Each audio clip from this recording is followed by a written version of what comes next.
Some of the best AR brakes and comps on the market, plus a great lighting solution from Streamlight, and some new Stinger Complete Uppers on this week's Gear Grind.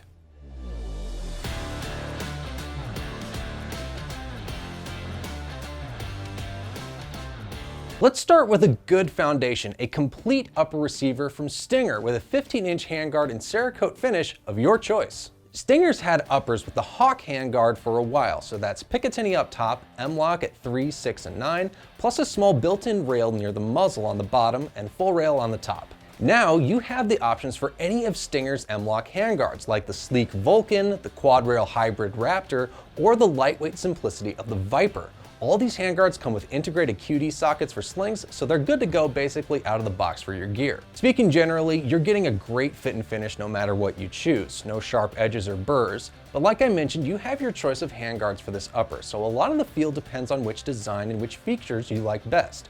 You've got a 16-inch mid-length gas government profile barrel under the handguard, so you've got a decent weight to work with. If you're wanting something lighter, go with the Vulcan or the Viper. If you mind a little extra weight on the front end for some extra security when mounting an aiming laser or a QD bipod, go with the Raptor or the Hawk handguard. I feel like I shouldn't have to say it, but these uppers do look real nice. Stinger's always done a great job at making sleek and functional handguards that stand out on an AR build. And with the addition of the Cerakote color options, you have even more to work with. Right now, Stinger is offering Magpul Flat Dark Earth as well as Magpul OD Green shades, so finding furniture and other small parts to match your new upper is pretty easy. By the way, we use those same colors on the AT3 Tactical FDE and ODG parts, so if you're looking to match, just go with us. Function. Stinger's stuff works, and this complete upper is no exception. Like I mentioned, you've got a 16-inch barrel 4150 chromoly vanadium with a black nitride finish and a 223 Wild chamber optimized for shooting 5.56 NATO and 223 Remington. You've also got an MPI inspected 9310 bolt, ensuring a solid life of service and good lockup when you're firing. And the barrel's government profile also gives it enough mass to make this upper a good host for a suppressor, whether you want to go direct thread or add on a QD muzzle device. These complete uppers have everything going for them. Full-length rail, nice 223 Wild barrel, plus bolt carrier and charging handle. Everything here is made in the USA, assembled by experienced gun builders, and shipped to your door ready to drop on a lower, strap on a sling, and start sending lead down. Now, let's say you want to gear up your rifle with something more specific, maybe drop on a higher quality muzzle device. Let's talk about Precision Armament and the different options new to AT3's store. Fit.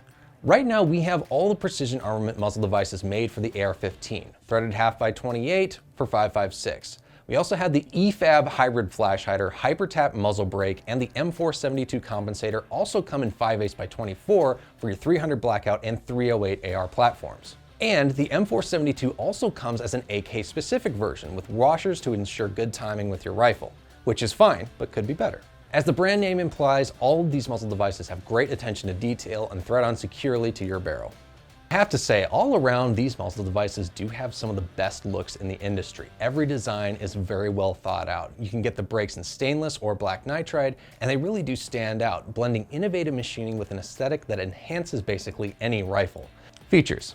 I think the Precision Armament offers some really cool stuff that works exactly as advertised. Now, make no mistake, these are definitely on the higher side in terms of cost, but there's absolutely options out there that are less expensive and do more or less the same jobs you see here. I wouldn't throw any of these on a gun that's basically for fun or doesn't have a very specific job. But if you do have a role you need filled on a high performance rifle, Precision Armament offers a lot of great products that will do the job way better than less expensive options.